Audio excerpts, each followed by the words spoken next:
بسم الله الرحمن الرحيم. الرحمن علم القرآن خلق الإنسان علمه البيان. الشمس والقمر بحسبان والنجم والشجر يسجدان والسماء رفعها ووضع الميزان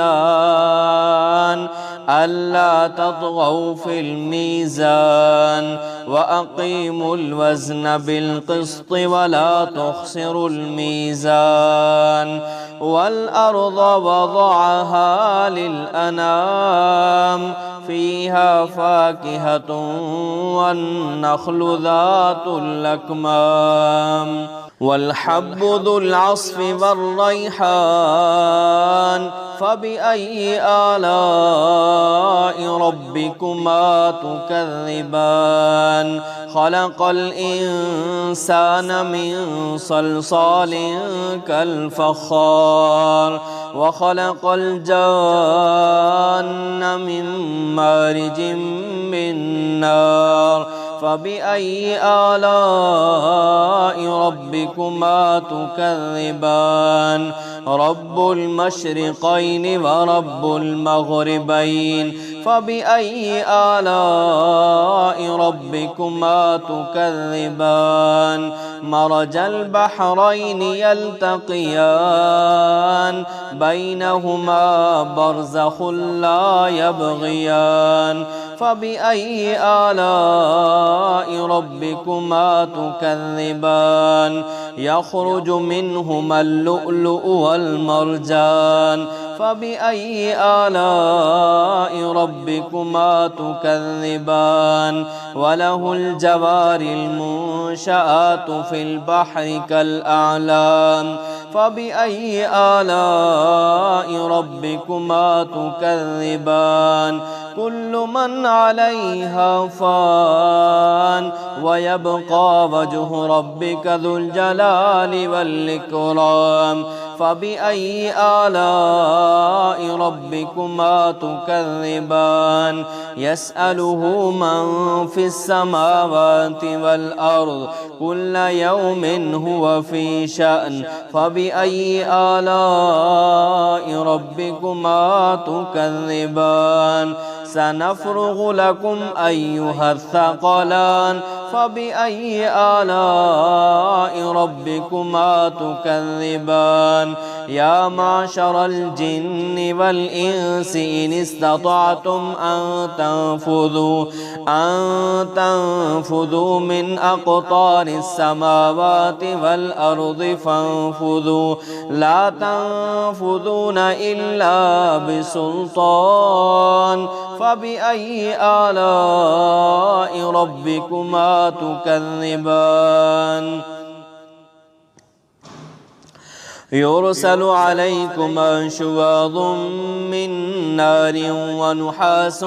فلا تنتصران فبأي آلاء ربكما تكذبان فإذا انشقت السماء فكانت وردة كالدهان فبأي آلاء ربكما تكذبان فيومئذ ربه لا يسأل عن ذنبه إنس ولا جان. فبأي آلاء ربكما تكذبان؟ يعرف المجرمون بسيماهم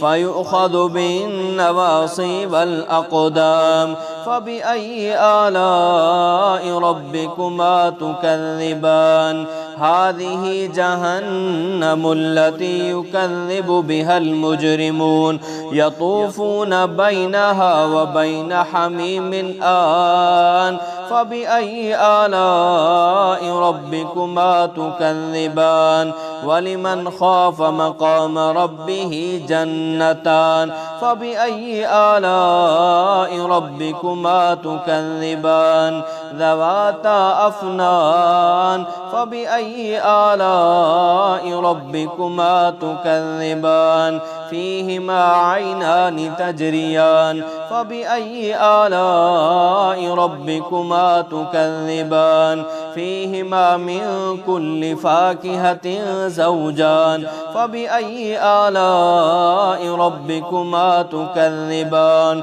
متكئين على فرش بطائنها من استبرق وجنى الجنتين دان فبأي آلاء ربكما تكذبان فيهن قاصرات الطرف لم يطمثهن إنس قبلهم ولا جان فبأي آلاء ربكما تكذبان كأنهن الياقوت والمرجان فبأي آلاء ربكما تكذبان هل جزاء الإحسان إلا الإحسان فبأي آلاء ربكما تكذبان ومن دونهما جنتان فبأي آلاء ربكما تكذبان مدهامتان فبأي آلاء ربكما تكذبان فيهما عينان نضاختان فبأي آلاء ربكما تكذبان فيهما فاكهة ونخل ورمان فبأي آلاء ربكما تكذبان فيهن خيرات حسان فبأي آلاء ربكما تكذبان حور مقصورات في الخيام فبأي آلاء ربكما تكذبان لم يطمثهن إنس قبلهم ولا جان فبأي آلاء ربكما تكذبان متكئين على رفرف خضر وعبقري حسان فبأي آلاء ربكما تكذبان تبارك اسم ربك ذي الجلال والإكرام.